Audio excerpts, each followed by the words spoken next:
ating draft na is brought to you by Smart. Dapat nadagdagan ko pa sana kasi dati madami yun eh. Pero ngayon kasi lumiit na lang eh. And Execration versus Aura PH. Midnight thoughts on the bands na meron dito yung teams. Alam mo, naalala ko yung spill eh. Who will make the smarter choice in terms of that draft? Yeah, Pero yeah, dito, yan. pagdating sa Execration and Aura PH, we've talked about how Aura PH has been really good with the drafting lately, no? And Execration, they are still covering up some of their weaknesses on this aspect. Pero sa nakikita natin, may smart choice na kagad ang Execration, removing the Digi of Aura PH. Tapos, yung isa sa hero na talagang kaya i-flex ng Aura PH, yung Cho. By the way, 1-0 Kelra kay KLBJ sa Jack and Poy. And panalo sila. And kung nakikita nyo dito, mukhang tapos na yung series nila doon. And natutok naman sila dito sa series nila. And as you can see, there is another band that's gonna come out in just a bit. And we are waiting for it. Slowly but surely, Johed Eve, Cho, Digi. Yeah.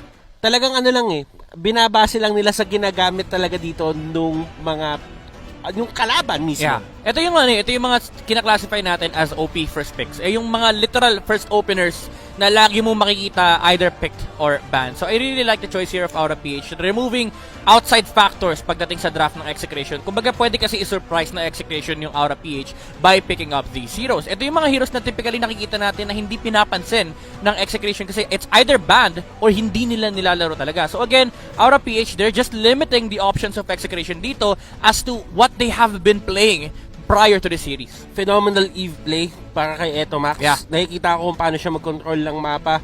And Execration, tatanggalin nila yung prowess ng Aura PH para mag-initiate or magkaroon ng Mathilda factor dun sa side ng Aura PH. While Ling naman ang tinanggal ng side ng Aura para hindi magamit ni KLVJ since alam naman natin na natin mag-teammates to and alam nila JP kung paano gumalaw to si Kiel. Selena, napauka, ano nangyari doon? Execration, they might have wanted the Selena in the first place, pero they know that they're up against Aura PH. So I think it's better for them to get the first pick Selena, kasi kapag hindi mo kinuha to, kukunin ni Grid to eh. Matic yan. Ito yung pinaka-automatic sa lahat ng pwede mangyari for Aura PH. Kapag binigay mo yung Selena, laging kukunin ni Grid yan. Overall, it's a good pick for the side of Execration. First pick material din naman siya, but then again, in the middle, meron ding deny na nangyayari para sa Aura. Benedetta Granger, while sumagot naman dito yung Execration ng Lance at Kufra. I like this. The idea behind the Lancelot pick is, well, pinik naman na yung Ranger on the side of Aura PH, but it threatens the jungler of Aura, and there's no flexing room anymore for Aura PH. You already see two of their cores at dinagdagan pa nila. Pinasok pa nila yung Alice ni Benny Cutie. So this is Aura PH showing Execration na wala na kaming pakialam kung makipag-contest kayo sa amin. We just want to get our heroes. And Execration, I really like the answer. The Lancelot immediately picked up after the Granger kasi ito yung direct answer nila against Aura PH. And as you can see, Alice nga yung kinuha ng Aura. And it seems to me na nakuha ng Aura yung concept na gusto gawin ng Execration eh. As you can see, napaka-safe ng isang Selena pag nagtatapon lang siya ng Abyssal Arrow from afar. Pagka may tinamaan, tsaka kayo mag-e-engage.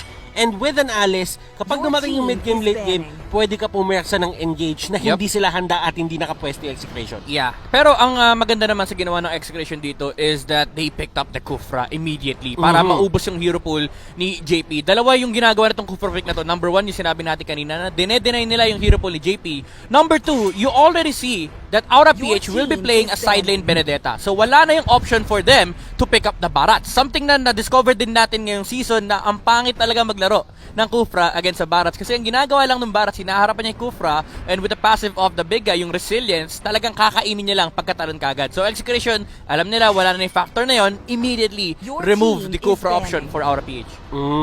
And now, nandun na tayo sa second phase ng ating bans. Nauna na si Harith, tinanggal na rin ni Execration si Kagura. Tapos, ang ginawa naman ng Aura, tinanggal nila yung Lunox. Nakakatakot nga naman yung Lunox ngayon. Especially yung way kung paano siya nilalaro ngayon. Yeah, I like the idea. You mentioned the Lunox, no? It's supposed to be a target ban on the gold lane for Execration.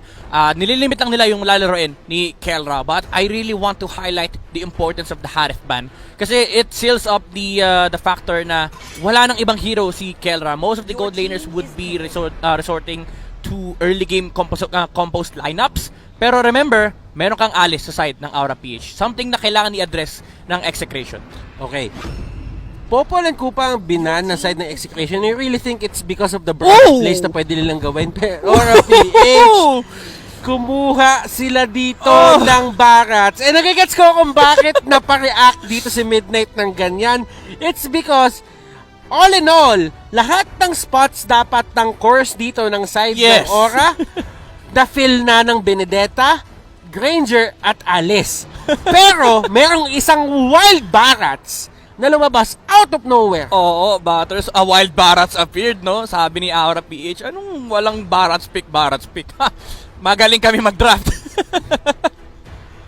Oh my goodness. I love the Barats pick. It's really good against the heroes of Execration. Number one, it counters two heroes, the Kufra and the Selena. Literal na itong dalawang heroes na to, walang silbi sa harap ni Barats. The Lancelot though, it's a different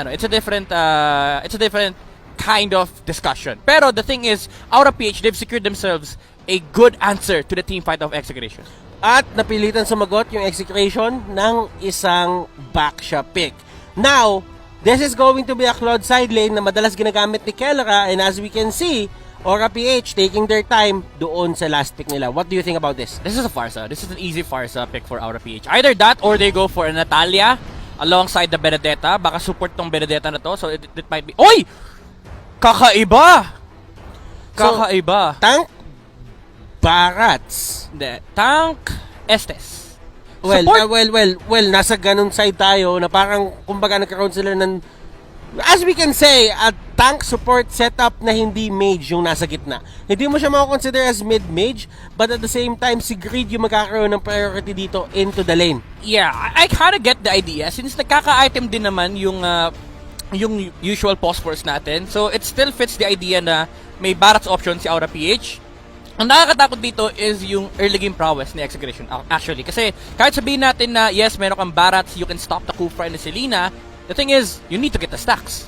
And yung early game na Execration, they can just snowball with the Selena, leash niya yung Lancelot with the arrows, tapos play aggressively in the jungle of Aura PH. That is true, Midnight. And do not forget na kahit may Barats sa kabila, Chaknu is one of those specialists na bigla kang gugulatin na magandang setup. So, this could be a factor, sinasabi ko lang, for the side of Aura PH na kailangan nila bantayan. Yes, you do have the counter, but still, if someone is playing the Kufra in a good manner or a good position, paramdam ko kailangan nyo pa rin mag-ingat. Let's head on sa Celestial Palace. Hindi pa pala, ladies and gentlemen. Testing lang. Testing lang. Parang ano yan, sabi ni Chuck, no? Sige, testingin natin yung Kufra sa Barats. Specialist diba? It's something na it's something na you can't remove from the player. And by the way, yung slotting nun, Midnight, first phase, pinili si Kufra, at ang actual na sumagot is going to be Aura. Yeah, and it was something na nakita natin previously that has been done by Execration, no? Knowing na ito kasi yung recipe nila for success. So, sabi ng, marami nagsasabi, bakit nga naman di binibigay yung Kufra at Atlas ni Chuck? Well, ito na, sabi ni Pakbet, first phase, Kufra tayo agad.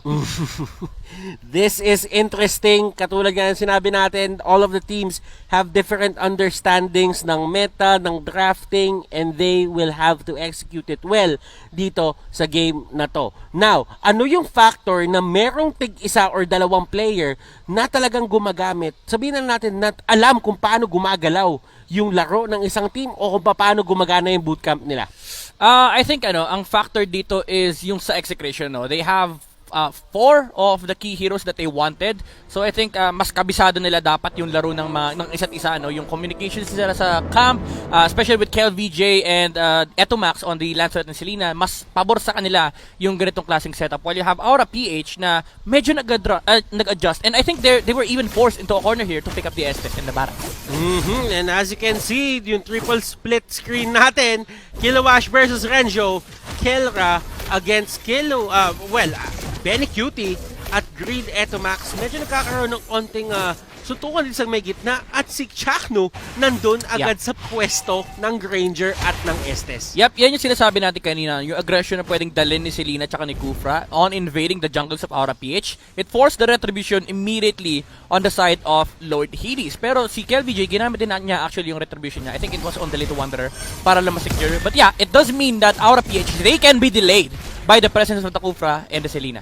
Greed, Etomax, medyo nagkakaroon sila ng onting back and forth doon, at ginagamit ni Etomax yung window na hindi pa level 4 dito si Greed para maging aggressive. And ang malaking problem dito for Aura PH, hold that thought, And there is Kelra going down. Rotation coming out from Aura PH. Execration, they are going to have problems if magtuloy-tuloy ito. Yeah, the wonderful things on the side of Execration here is that JP got the purple buff instead of the Granger. Maybe something na pre-practice ng Aura no na kay Estes yung purple buff. Pero normally you'd see Granger have the purple buff, and I think it's because of the presence din yung panggugulo ni Kufra tsaka ni Selena. Pero napaganda actually kasi they immediately rotated towards the bottom lane. If it was any other hero rather than Granger, tingin ko hindi yon magiging case eh. Yeah. Kailangan mo ibigay yung purple buff. Yeah, definitely. Dun sa hero na yon, like a Lance, a Ling, kasi kailangan nila yung energy, kailangan nila yung mana.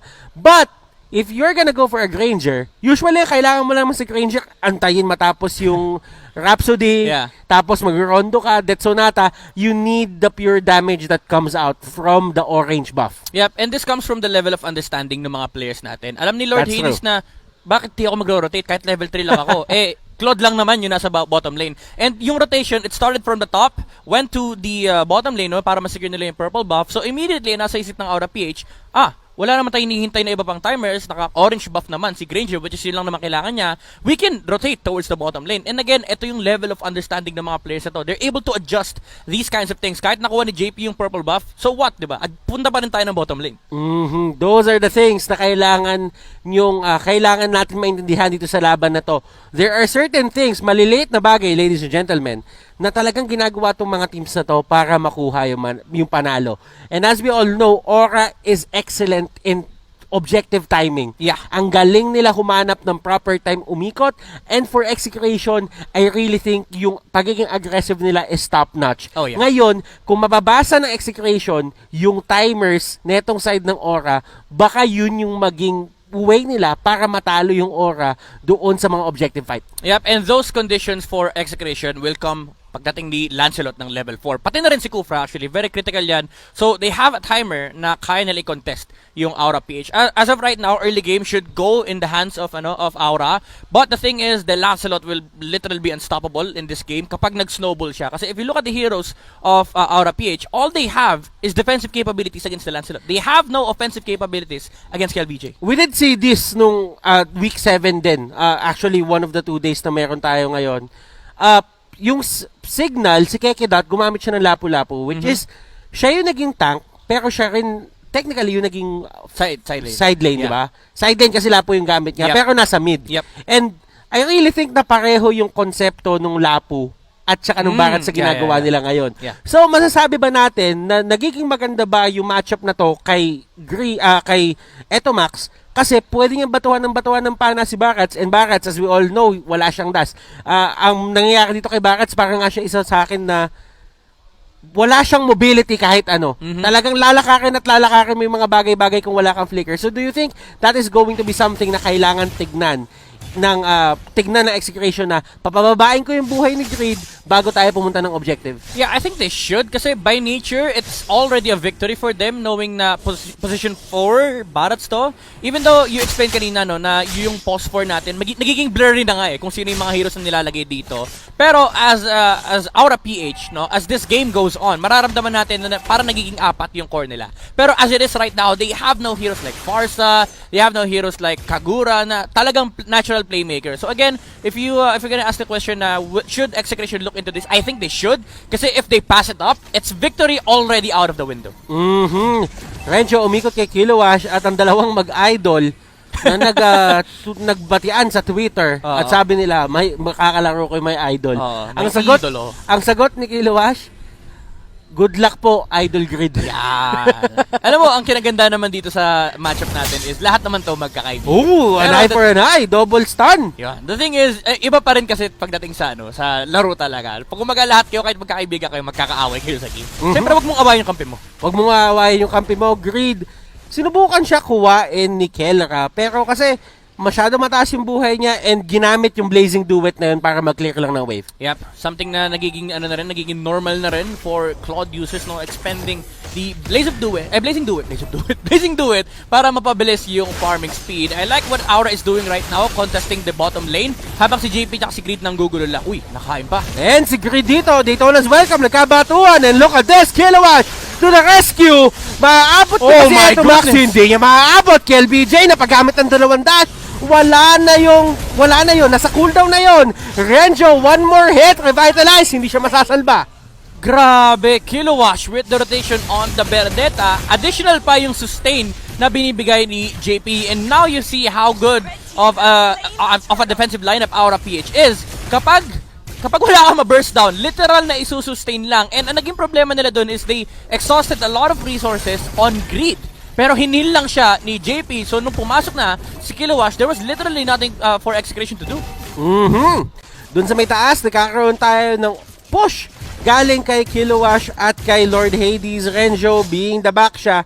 I mean, malakas siya mag-hold ng lane. Yeah. Don't get me wrong. Yeah. But in terms of wave clear, kailangan mo gamitin yung ultimate mo. Yep. And Execration, ito na yung pinag-uusapan natin timers kanina. No? Nandyan na yung level 4s ni Chakdu, but they need a lot more time. They need the items on the Lancelot, on Kel VJ, and they actually need for Seldina to scout some potential targets here for Execration. And meanwhile, Aura PH naman, pwede sila mag-relax lang. Again, ito yung lineup na pwede kang mag-relax as long as Execration, they're not playing aggressive. Kasi pagdating ng late game, you have all the defensive capabilities in the world and ma-amplify pa yan with the items that they can buy. Ngayon, nakikita natin yung Selena dito ni Eto Max. Talagang umikot-ikot lang siya, try niya maglagay ng trap. And napakalaking bagay kasi na jungle track mo, yung kalaban. Yeah. Like, for example, itong Granger na to mabilis mag-clear to. And given the fact na mabilis siya mag-clear, yung timers ng pag-gank niya, dun sa may top or dun sa may bot or possibly yung mid, napapabilis din eh. Yeah, definitely. So, ibig sabihin, kapag nilagay ka ng trap doon, nakikita mo at nababalaan mo yung teammate mo, oy, papunta na sila dyan. Nandiyan na sila sa area mo, mag-target hug ka muna. Yeah. Yun yung information control na pwedeng makuha ng Execration. But this is something that should switch come the mid-game, no? Imbis na pang-defensive na, uy, back ka muna, third hug ka muna. Dapat pagdating ng mid-game, when you get information from the traps, dapat makapag-calculate na aggressive play si Execration. Kasi that's their main condition. That's their primary condition to win this game. Kailangan mag-snowball yung Lancelot. So when the timer comes, dapat talaga mag-switch yung laro ng Execration. And this is going to be interesting kung paano nila gagamitin yun sa kanilang advantage. And Kilowash, na kung nakita nyo dun sa last part na nakita natin yung mapa, nandun siya sa may triangle brush noong top lane. Ngayon, it's kinda like a Benedetta special na eh, na hindi lang naman si Kilowash yung gumagawa nito. And Kilowash knows na pwede magamit yung presensya niya doon sa may ibang lane if ever man mabilis niya makiklear yung wave. Yeah, napakabilis kasi ng mobility ng Benedetta. So it's something that comes with the hero, parang second nature na, no? Kapag nilalaro mo yung Benedetta, once you've cleared the wave, you should automatically rotate. Kasi aabot at aabot ka. Parang essentially far sa side lane. Na kapag na-clear mo na yung wave, pwede ka mag-rotate towards mid, help your teammates, and tulungan mo na kumontrol ng resources. So Kilowash, it's really good that he is doing this kasi kung hindi nila ginagawa yun, walang punish sa yung pag-farm ni Execration ng early game. A lot of teams are doing this, and at the same time, guys, ngayon sinasabi ko na sa inyo, nagiging mainit ang last day natin. Mainit na nga sa first two series, feeling ko papainitin pa ng third and fourth. Ngayon, Aura Execration, they're looking at each other, and ngayon ko na napansin pala, midnight, no? Nabuo na naman yung Season 4 at Season 5 champions natin. Oo. Andito lahat, no? Si Raplisha lang ata wala eh. Well, si Raplisha, feeling ko ano naman yun eh. Tamang nood na lang. Sabi niya, wala, tapon na kami. Tsaka sabi ni Raplisha, feeling ko, wala eh. Talagang nandyan na ako eh. Ramdam niyo naman ako dyan eh. Ramdam naman yung presensya niya eh. Tsaka feeling ko si Raplisha kasi busy na kinakurl niya yung blonde na buhok niya. Wag natin balikan yung mga bagay na gano'n, ladies and gentlemen. Kami ang nabiktima noon. Yep. And alam mo, seeing them playing on opposite sides of the map, talagang, alam mo yon, ang tagal na ng pinagdaan natin sa MPL, ang tagal na rin na pinagdaanan nila. Even though na taon lang halos yung pagitan nun. Nakikita mo that these players are evolving, and Kilowash, Electro Final Blow, clearing out the wave. At kung mapapansin mo yung placement ngayon ng Aura sa mapa, nandun na sila sa side ng Execration. Oo. Ito, alam mo, familiar na familiar to eh. Kakakita lang natin tong ganitong klaseng gameplay from our previous series. This is how Blacklist Internationals play the map. They split with Edward and rotate towards their gold lane, maximize kung ano man yung farm na meron yung gold laner nila, and just insanely put a lot of pressure on one of the side lane. Kasi alam mo na lamang naman yung isang side lane when it comes to wave clear. So, pwedeng apatin mo yung isang lane habang walang sagot yung kabilang team. Yes, nakuha nyo yung kill kay Greed dahil dinelay niya kayo sa pagpunta dun sa baba. Yeah. Pero look at this. yung farming spot ng isang Claude as early as 5 minutes in, wala na siyang torre doon. Wala na talaga. Nada. Literal na walang bahay si Kelra dito. And it forces the Claude to move out of this farming space. Pero doon pa rin siya pupunta. And it's a nice choice kasi yung Aura PH, nandun naman sila sa taas, no? So this is information control from Kelra na alam niyang inaapat yung backshot sa may top lane. So pwede ka mag-farm sa may bottom lane. And as you can see, si Kelra doon, napakalayo ng pinuntahan niya and matatagalan siya bago makapunta dito sa may turtle. So it's going to be a 3v4 situation. Kung gugustuhin man ng Execration na kunin to, pero Retrigard, KLVJ, naagaw pa niya, Lord Hades, ang kanyang next target, KLVJ, going up and manning up against the side of Aura. Wow! Kiel will go down, but still the fact remains, nakuha niya pa rin yung turtle at nakuha niya pa rin si Hades. Okay na yon, Butters, kasi nakuha naman yung jungler, diba? Na-trade lang, kumbaga, pero essentially, it was just a mistake from KLBJ. Pero nakuha pa rin niya yung kailangan niyang kunin. Wala lang siyang dash, pero kung meron yun, baka naubos ang Aura PH. Oh! Nice play from the Kufra right there. And Benny Cutie, di nga in-expect yun, napapasok pa si Chakno, binigay ni Chakno yung buhay niya, and it's a good move kung iisipin mo, kasi madedelay yung pagkuha ni Alice ng stacks. Yeah. And hindi pa siya makakapag-farm for that certain moment. Yep. Tsaka ang kinaganda ng trade is tank naman si Chaktu. He passively gains gold from the mascot he has. Oh my goodness! Kelra! Blazing Duet! Oh my god! Kulang yung damage, Butters! And grabe yung pag-pinpoint nila kung nasan si Lord Hades. If ever man na walang ulti si JP doon, that could have been a kill. Grabe yung damage output. Oo, kailangan alalahanin ng Execration, ng Aura to, no? Yung damage na nakukuha nila from the Claude, and especially yung setup pa ni Kufra. Very cute going in. At binawian ni Benik si Chakno dito. Talagang nung nakita niyang papasok na, tsaka naman siya pumasok. Siya na mismo yung nag-dive. KLVJ, na biktima na dito. Let's welcome Kilowash sa may pinakalikod. Sinusubukan niya i-zone out yung mga members dito side ng Execration. Aura, they will take down the turrets once again. Lumiit na naman ang mapa nila. Renjo humarap. Hindi pa kinakaya ng Aura ngayon, pero masaya sila sa nakuha nila. Yeah, alam mo, Butters, this time around, Aura PH, they're the ones holding a gold lead against Execration. Although nandun pa rin naman yung damage output ni KLVJ, at this point, the sustain is just higher on the side of Aura PH. Nandiyan na yung heal ni JP, nandiyan na rin yung defensive items on the heroes of Aura PH. And ayun, makikita natin yung item check na naka-brute force breastplate na si Lord Hades, and pati na rin si Barats meron ng Dreadnought armor building up his next item. So this is a huge problem for Execration kasi Blade of Hephaestus pa lang inukuha ni KLBJ. And yung Aura ngayon, no, parang hindi sila yung timing perfect na team. Na yung Execration, nakakitaan mo na pinipilit pa rin talaga nilang i-contest kahit papano yung mga objectives. At ang nagiging way nila, sila yung nauuna dun sa pwesto. And right now, magbaba-out sila dun kasi nga mas madaming kailangan i-manage lanes as compared sa Aura. Kaya na, Antique Kiras for greed and ultimate bonding experience for Aura PH. 5 hero yun nasa mid lane. Hindi nila hayaan na matapos to. They can still take more objectives. May Detona's welcome pa si Greed. Arrow hits JP pero wala naman silang pakialam. Systematic ang ginagawa ng Aura. Check doon natin sa may pinakalikod. Lord Hades na naman yung na-target nila. KLVJ nasa gilid. And Blessing of the Moon God. Pinihit ni JP. Pero will it be enough? Kelra dito tutumba. Claude will go down. Estes ang next na tutumba, mga kaibigan. Greed trying to run away, pero sa sobrang daming tao dito, tingin ko midnight, this is going to be a kill. Kilowash, nandito pa rin, eye for an eye, makakatakbo ba siya? Renjo, hinahabol siya unti-unti. Stun, nandun, bago tumama yung gulong. At sila Chakno, Max, humahabol pa rin. Sabi nila, sige pre, tatangkihin ko to, ako na bahala. Execute, ginamit na ni Kilowash. Para kahit, tinamaan ng pala. Max, tumama yung pana. Alam mo, napakalupit nung start for Execration. Chaknu with a perfect sandwich play on the backline. Nag-shift ng focus si Aura PH. Nagulat sila, may Kufra sa likod. Pero hindi nila napansin is the entry of the Lancelot. Napakagandang pag-control nun with the dashes. And he was able to secure the kill onto Lord Hades. Pero I think napunta sa ibang hero yun. Pero it could have been better for Execration if had Benecutie not noticed Kelra's entry with the Claude. Kasi yung ginawa ni Benecutie, nung nagkakaroon na ng teamfight, alam niya na ang kailangan niyang isipin is may paparating na Claude. So he was able to hold off Kelra with the Blazing Duet and napatay pa nga niya yung Claude. Pero, this is something that they have to worry about, no? Again, yung damage output ng Execration, it's still overwhelming at this point. Kailangan pa rin mag-ingat ng Aura PH whenever they try to engage on team fights against Execration.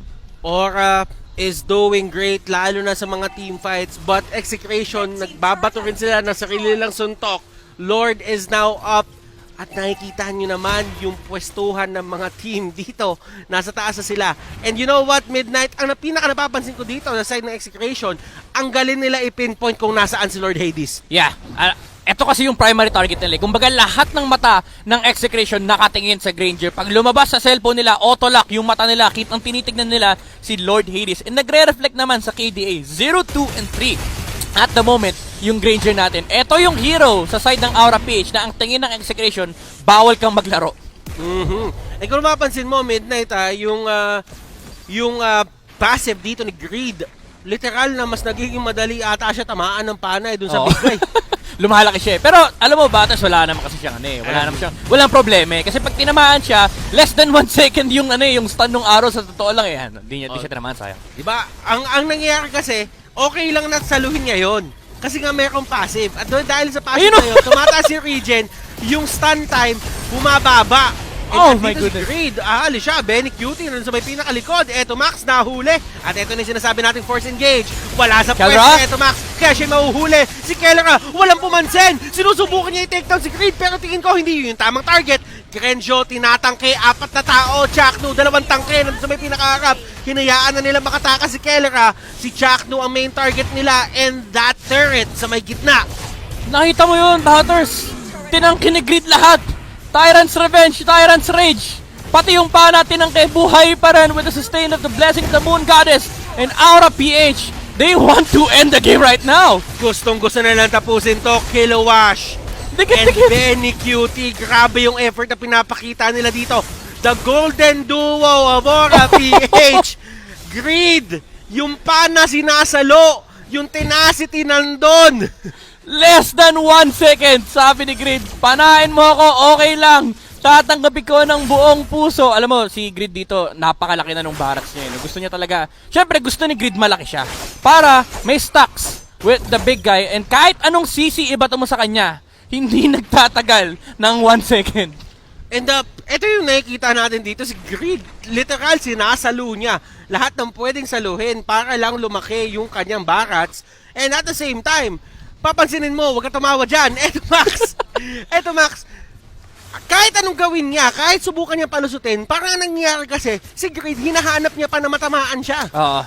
Sabi ni Aura PHS dito, pag meron tayong barat sa harap na, na full stacks, pwede tayong pumasok ng pumasok. Kasi sasaluhin lang ni Greed lahat eh. Literal na, again natin pinag-usapan natin kanina noon, literal na walang kayang gawin si Chaknu and pati na rin si Eto Max kapag yung barats yung problema nila. Pero kaya nga napakaganda ng sandwich play ni Chakno kanina kasi hindi ready, and ang natalunan niya is yung backline which was Lord Hades and the gang. Pero ito, naku po.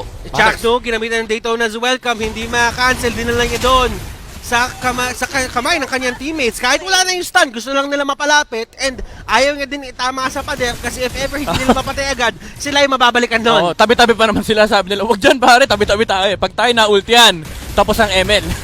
And Lord Hades, this might be yung pinakamalaking contribution niya for this fight if ever he gets this Lord. Kasi nga kanina pa siya shutdown ng side ng Execration. And hindi mo siya masisisi. Ganun talaga yung game plan ng Exe. Yeah, it's a hard Granger game. Knowing na may Selena, merong back siya, and kailangan mo rin intindihin yung entry ni Claude tsaka ni Lancelot. Actually, sobrang daming tumatakbo sa isip ni Lord Hades ngayon. Hindi lang buhay niya, pati ML kailangan niya problemahin. Kaya napakahirap laruin nung kanyang game.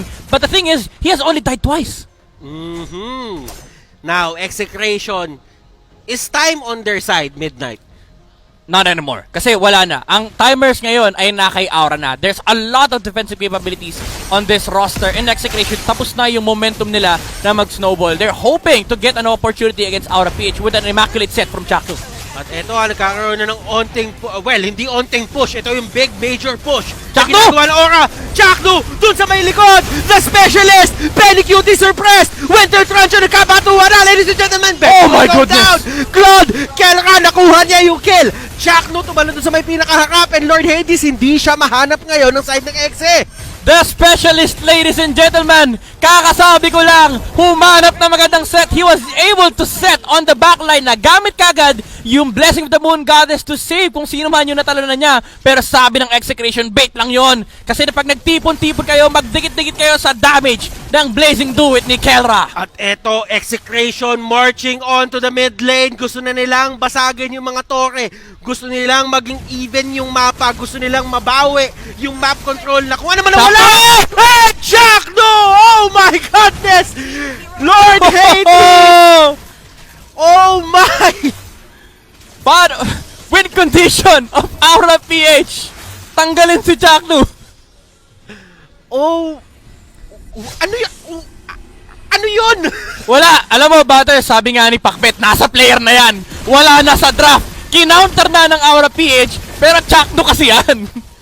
Jackno making impossible plays happen dito para sa side ng Execration and Aura. Paano mo sasagutin yung isang tao na magaling lang talaga mag-set? Wala. Dasal. O kaya, ang pwedeng gawin ng Aura PH dito is constantly look for the Kufra. Pero kasi, ang problema nila dun sa part na yun, di ba, nagpupush yung Lord, lahat sila nakatingin kay Lord. Si Kufra, si Jackno, wala sa base. Ang hirap sagutin ng mga ganong klaseng movements. Veteran moves eh. Veteran moves and Jackno. Kailangan mo talaga siya i-take account for. Kung hindi mo alam kung saan si Jackno at any possible moment ng clash, ganun yung mga bagay na nangyari. At nahagip niya doon si Benny Cutie. Si Benny Cutie, hindi siya nakalapit sa madaming tao. Yeah. Na-control siya from afar ni Kelra at nung Lance, nabatuan na siya ng Thorn Rose. And at the same time, Midnight, parang ano yun eh. Yun yung pinakaayaw na pwesto ng isang alis na walang malapit sa kanya kasi nagtathrive. Nagtathrive ang isang alis kapag maraming kalaban na nakapaligid sa kanya kasi sustain is coming from the enemies themselves. Yeah, and then nagisagot din na Execration is nung nag-Winter Truncheon si Alice, wag na nating pansinin. They went for the backline. Kelra actually made the perfect entry to that team fight. Sabi niya, okay guys, nakapag-setup na si Jackdo dahil nga naka-ultimate bonding experience ang Aura PH. Dikit-dikit sila, lahat sila sinalo. Yung damage output ng Blazing Duet, even with the sustain of the Winter Truncheon, hindi naging enough yon for Benny Cutie to go out. Alam mo ba kung ano yung nakadikit talaga doon? Ano yung nakadikit doon? Ano yung LAN cable? Nagiging mabilis talaga lahat. Double giga eh. Sakto green pa yun, no? Double giga eh. Double giga. Yun yung tinatawag na double giga connection. Ngayon, balik tayo dito sa my game.